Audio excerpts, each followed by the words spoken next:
2 திமுக அமைச்சர்களின் சொத்து குவிப்பு வழக்கை மீண்டும் விசாரிக்க வேண்டும் என்று உயர்நீதிமன்றம் கூறியிருப்பதை வரவேற்பதாக சீமான் கூறியுள்ளார்.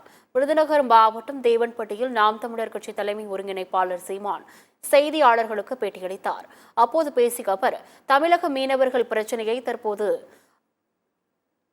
அண்ணாமலை கையில் எடுத்திருப்பது தேர்தலுக்கான ஒரு நாடகம் என்று கூறினார்.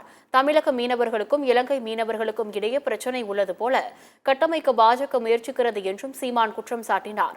தனது நாட்டு மீனவர்களை சுட்டுத்தள்ளும் எதிரி நாட்டு ராணுவத்திற்கு பயிற்சி அளிக்கும் நாடாக இந்தியா உள்ளது என்றும் சீமான் விமர்சனம் செய்தார். 2 திமுக அமைச்சர்களின் சொத்து குவிப்பு வழக்கை மீண்டும் விசாரிக்க வேண்டும் என்று உயர்நீதிமன்றம் கூறியிருப்பதை வரவேற்பதாகவும் சீமான் தெரிவித்துள்ளார்.